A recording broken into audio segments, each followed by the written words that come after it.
Bienvenidas y bienvenidos a una sesión más de Aprende en Casa. Soy la profesora Geyeli Hernández y me siento muy contenta de compartir esta sesión con ustedes. Antes de iniciar, les exhorto a que sigamos practicando las medidas de prevención sanitaria. El lavado de manos con agua y jabón por lo menos durante 20 segundos varias veces al día. Mantener la sana distancia, alejándonos 1,5 metros de las demás personas y usar el cubrebocas correctamente. Es decir, protegiendo nariz y boca. De esta forma, contribuimos a prevenir el contagio. El propósito de la sesión de hoy es identificar las características generales de la vida rural y la vida urbana en Nueva España. Recuerden que para realizar anotaciones solo necesitan lápiz o bolígrafo, cuaderno y su libro de texto para profundizar y ampliar sus conocimientos acerca del tema. ¿Están listas y listos? ¡Comencemos! En primer lugar, me gustaría leer un fragmento del libro titulado Monjas, cortesanos y plebeyos, la vida cotidiana en la época de Sor Juana, escrito por el historiador Antonio Rubial García. En este fragmento, el autor nos describe un famoso cuadro pintado por el artista Cristóbal Villalpando en el año de 1695, en el que podemos ver con mucha vivacidad la llamada Plaza Mayor de la Ciudad de México. Dice así: dentro de este marco se desarrolla una intensa actividad llena de colorido y de contrastes. Hombres y mujeres vestidos de acuerdo con su condición étnica y social circulan por la plaza. Las damas españolas andan casi siempre en lujos palanquines cargados por esclavos o en carruajes, de los que se puede apreciar 15 en el cuadro de Villalpando. Algunas damas ricas pueden verse cerca del Parián buscando comprar lujos, vestidas según la usanza de la península ibérica. Las mestizas y mulatas, no sujetas a la moda española, lucen faldas de alegres colores y grandes vuelos, con las mantillas por arriba de la cintura para lucir las caderas, aunque a veces también llevan la cabeza y medio cuerpo cubierto con paños negros. Las indígenas, con sus huipiles y refajos, cargan a sus niños con rebozos sobre la espalda. La vestimenta de los hombres era más homogénea, salvo algunos indios que usaban pantalones y camisas de manta de algodón o una tilma que les servía de traje y cobija. Casi todos los varones indios, mestizos y mulatos se adaptaron muy pronto a las modas españolas. Varios caballeros, a veces sobre sus cabalgaduras, y numerosos sacerdotes van de negro, algunos con capas, otros con sombreros. Al parecer, el uso de trajes coloridos era mucho más común entre los hombres de las castas que entre los blancos. A pesar de esto, podemos observar también que la moda francesa de las pelucas y las casacas de colores se habían popularizado entre algunos aristócratas. La pintura de Villalpando es un documento histórico de primer orden, al que solo le faltan los olores y los ruidos, más contrastantes que el colorido y las formas. Con un poco de imaginación, podríamos sentir las mezclas de aromas del mercado, los olores picantes de las especias y de los guisos, de los perfumes, el vapor grasiento de las fritangas, y junto a ellas, el tufo a carne podrida cerca de la horca, los de orines que la gente arroja a la calle sin recato, o de plantas que flotan en la acequia. ¿Y qué decir de los excrementos animales?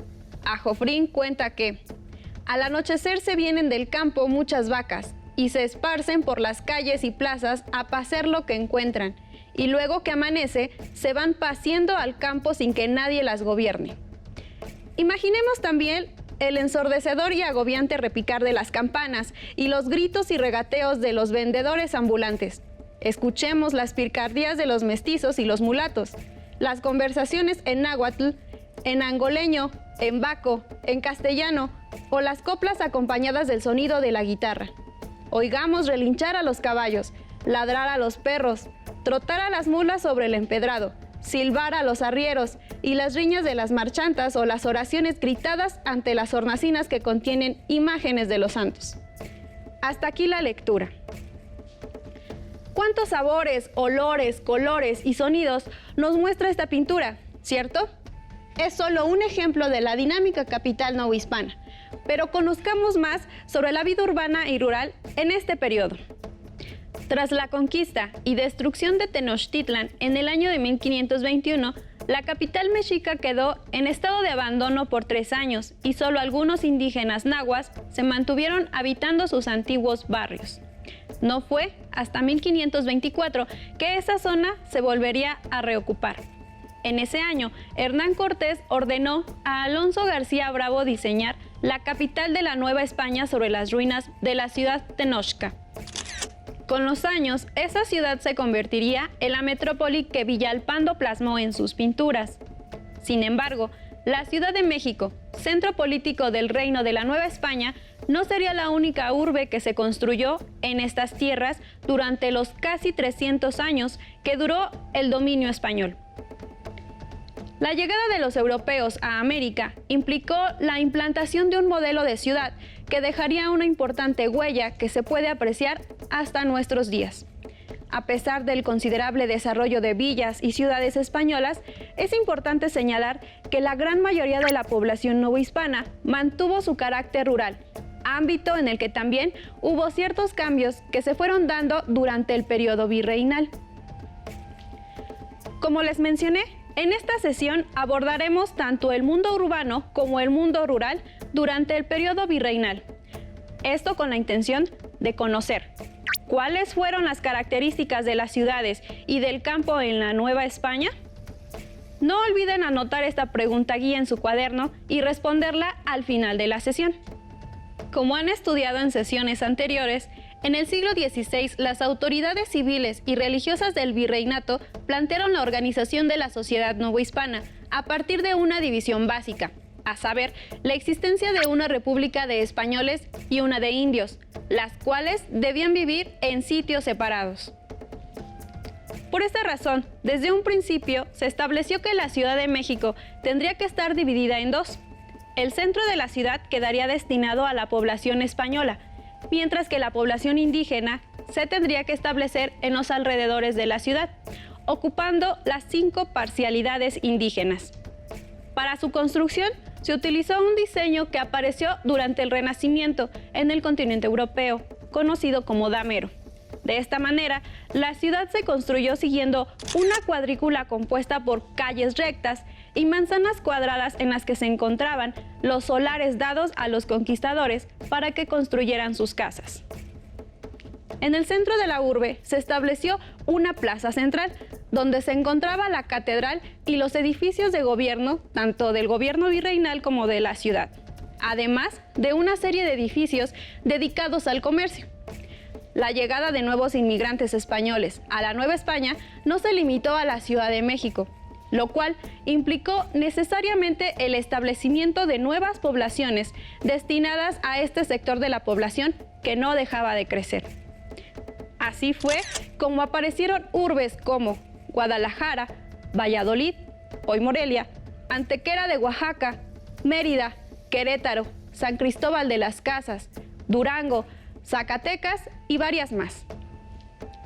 Las nuevas localidades españolas regularmente se establecieron en lugares estratégicos, como es el caso de la ciudad de Puebla de Los Ángeles, construida en el año de 1531 y que se fundó en el importantísimo camino que iba de la Ciudad de México al puerto de Veracruz. Además de su ubicación estratégica en el comercio, la ciudad se vio beneficiada por la fertilidad de las tierras del Valle Poblano, lo cual provocó que la población de la ciudad creciera. Por lo general, estas ciudades se fundaban cerca de cuerpos de agua o ríos y buscando en todo momento situarlas en lugares desde donde se pudiera aprovechar la presencia de campos fértiles, con presencia de mano de obra indígena cercana. Otros ejemplos de esto pueden ser la ciudad de Oaxaca o la de Valladolid, hoy Morelia. Al igual que en el caso de la capital virreinal, muchas de las ciudades españolas fundadas en el interior del reino novohispano siguieron el modelo de fundación en damero, con una plaza central en la cual se construía la iglesia principal y los edificios de gobierno. El crecimiento en tamaño e importancia de las ciudades las convirtió en verdaderos centros económicos regionales, en las cuales se concentró cada vez más el control político, social y económico de la Nueva España. Ellas eran los centros regionales, a donde llegaban los productos que se comerciaban, donde se producían algunas de las manufacturas que requería la población y donde estaban asentadas las autoridades políticas y religiosas. Hubo otro tipo de ciudades novohispanas que comenzaron a aparecer en los alrededores de los centros mineros. Una característica de ellas fue que debido a la orografía del lugar y al crecimiento desordenado no fueron construidas con el mismo diseño, sino que su traza se volvió irregular, con calles sinuosas, como se puede apreciar en la ciudad de Guanajuato, Zacatecas o Taxco. Un dato interesante es que muchas de estas villas y ciudades españolas fueron fundadas con nombres de las ciudades de la península ibérica, como fue el caso de Antequera, hoy ciudad de Oaxaca, Valladolid, ahora Morelia, o Ciudad Real, hoy San Cristóbal de las Casas, lo cual demuestra la fuerte presencia de inmigrantes españoles desde su fundación. Antes de continuar, veamos y escuchemos el siguiente video sobre la vida en la ciudad de Zacatecas y pueblos aledaños.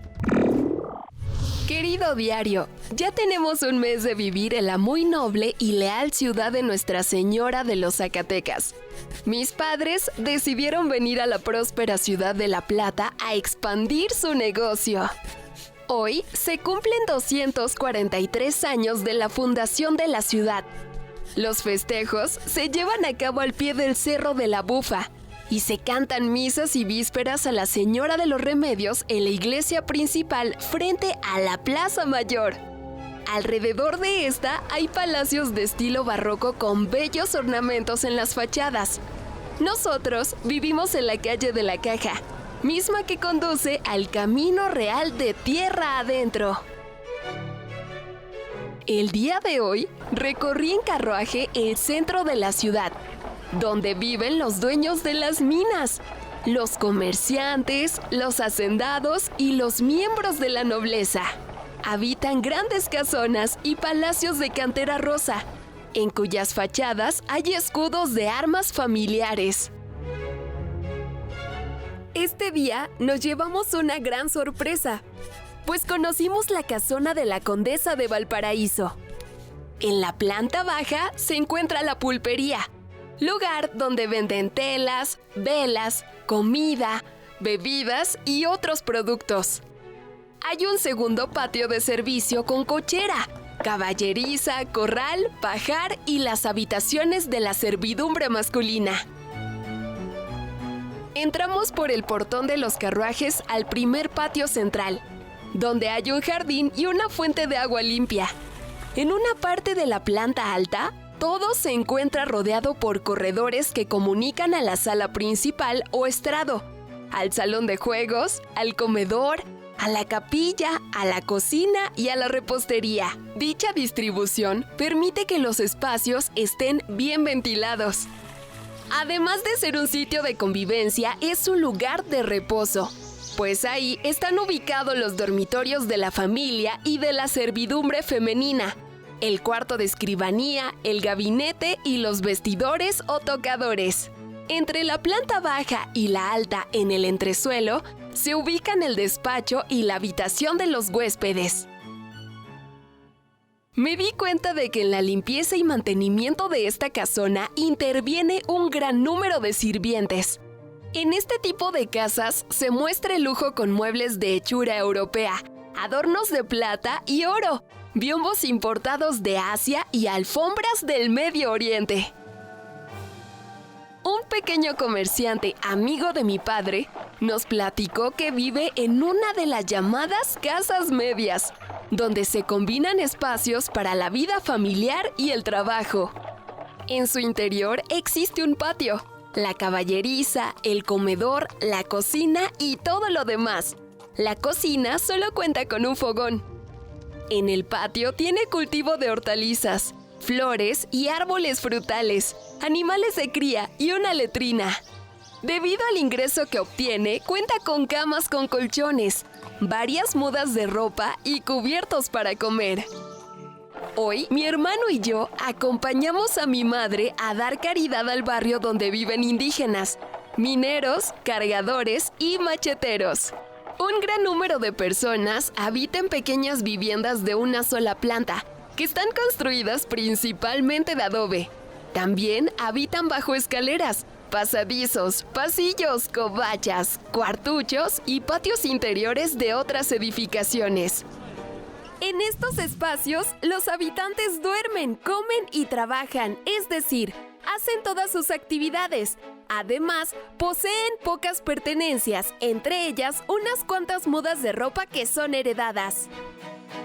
Mi familia y yo conocimos la hacienda ganadera del Agostadero.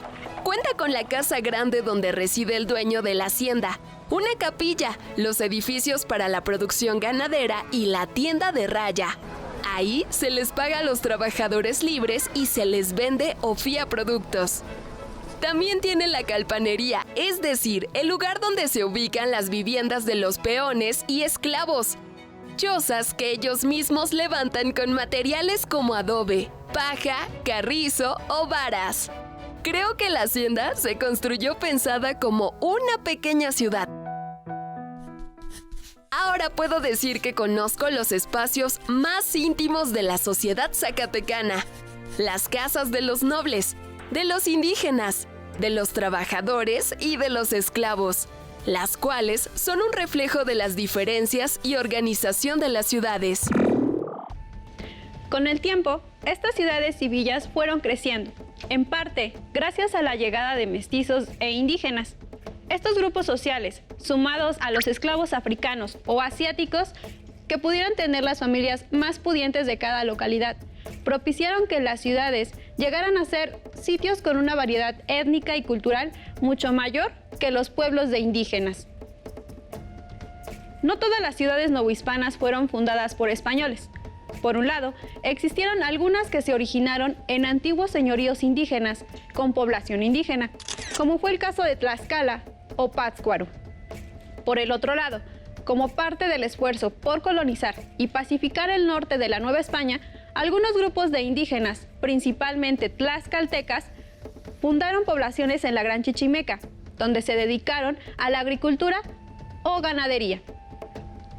Dependiendo de si la ciudad o localidad era de indios o de españoles, su gobierno estaba concentrado en un cabildo o ayuntamiento español o indígena.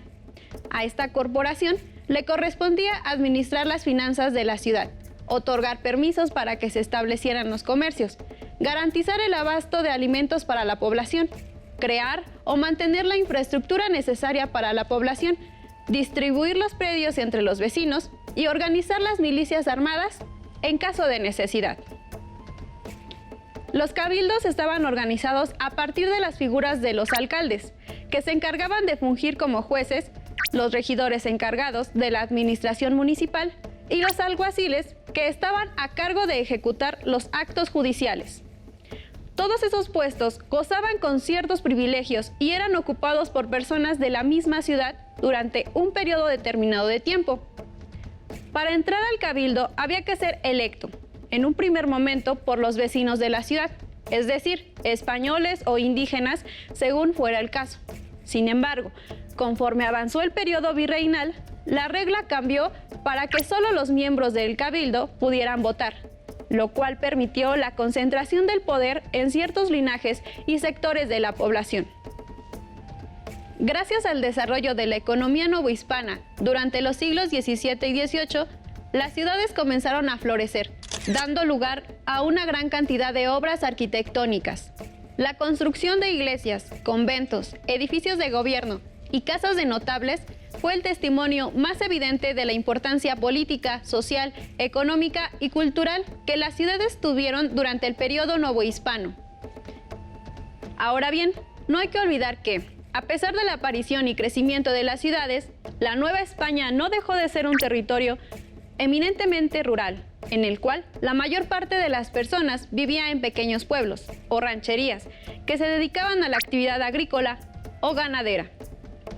Una parte importante de esta población rural la constituían los indígenas, los cuales, a pesar de haber sufrido el azote de las distintas epidemias que aparecieron principalmente durante el siglo XVI, se mantuvieron como el sector de la población más numeroso en la Nueva España. Ellos, por lo general, vivían en pequeños pueblos, algunos fundados durante la política de congregación del siglo XVI. En esos pueblos, la propiedad de la tierra era comunal y las cargas tributarias también se distribuían entre todas las familias de la localidad. También, para los indígenas y la población que vivía en el campo, la vida sufrió importantes transformaciones entre los siglos XVI y XVIII, que modificaron para siempre el panorama rural. Uno de los principales elementos que transformó el espacio rural fueron las haciendas, las cuales alteraron los mecanismos de tenencia de la tierra. La existencia de haciendas, así como de tierras en manos de corporaciones, como las órdenes religiosas, orilló a que algunas familias indígenas pasaran a vivir dentro de las mismas haciendas, convirtiéndose en peones. Los peones, a diferencia de los habitantes de pueblos indígenas, no pagaban tributo y recibían paga por su trabajo. Sin embargo, debido a estrategias como la tienda de raya, terminaban atados durante toda su vida a trabajar dentro de la hacienda. Una parte importante de la producción de las haciendas muchas veces estaba enfocada a satisfacer la demanda de las ciudades y centros mineros de la región en la que estaban asentadas, por lo que se volvieron parte importante de los circuitos económicos regionales que comenzaron a formarse en la Nueva España. Antes de despedirnos, les invito a ver y escuchar sobre una de las obras más importantes que se edificaron en la Nueva España y cómo fueron transformando el paisaje.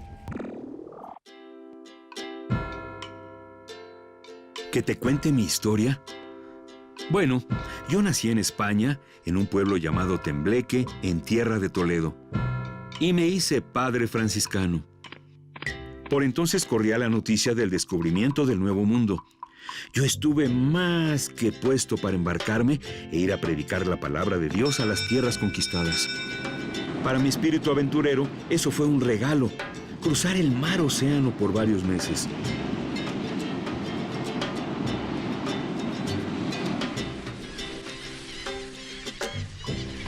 Cuando llegué a la Nueva España, me asignaron evangelizar en una región más o menos cercana a la capital, en lo que hoy son los estados de Hidalgo y el Estado de México. Pero la verdad, era una zona de resequedad y mucho polvo.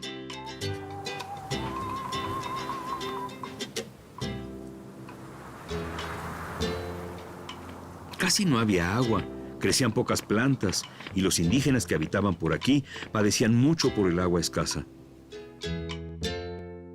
Así que decidimos juntos recorrer y estudiar los campos para encontrar todos los cuerpos de agua disponibles. Entonces comenzó la idea de construir un acueducto. Sí, una obra que llevara el agua a todos los poblados. Lo recuerdo muy bien. Corría el año de 1554.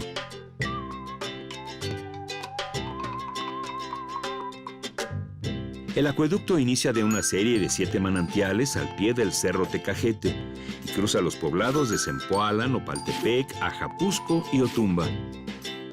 El plan para que el agua corriera debería contemplar subidas y bajadas, cruzar campos y cañadas y superar los obstáculos y cerros, todo mediante el concepto de gravedad.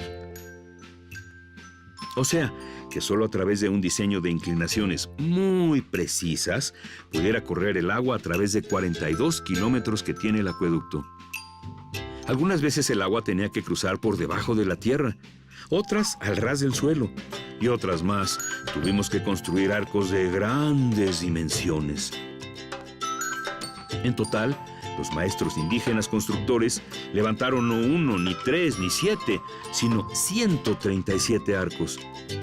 Para que se den una idea, la construcción de la arquería de Tepeyagualco, o Arquería Mayor, nos llevó 5 años de construcción y tiene una altura de casi 40 metros, ¿sí? Como una montaña rusa.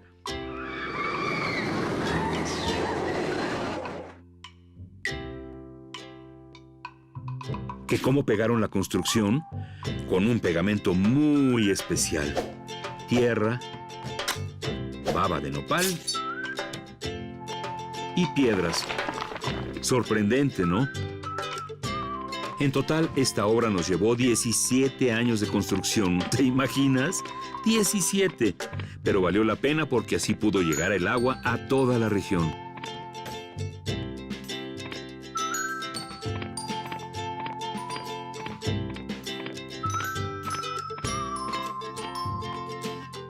Fue así que juntos, las 40 comunidades con 400 canteros, albañiles, peones, carpinteros y mujeres, lo logramos.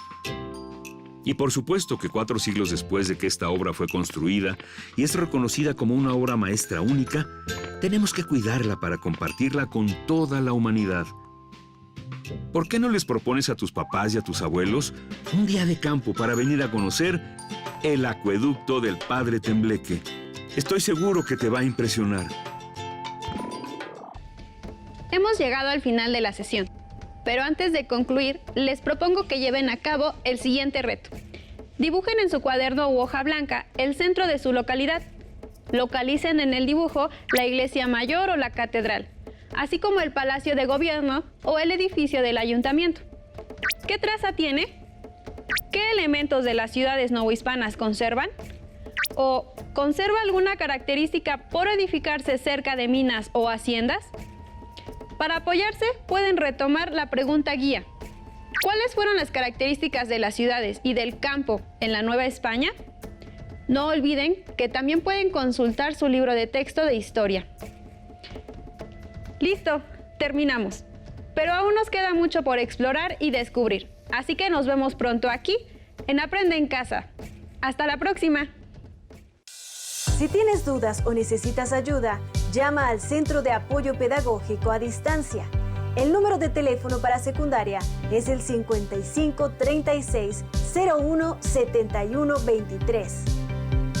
Si requieres consultar los libros de texto en versión digital, recuerda que los puedes encontrar en la página conalitec.cep.gov.mx. Y recuerda que también cuentas con el sitio aprendeencasa.cep.gov.mx, en donde podrás ver nuevamente los videos de los programas y además encontrarás actividades para fortalecer tus aprendizajes. También te invitamos a que consultes la plataforma nuevaescuelamexicana.cep.gov.mx.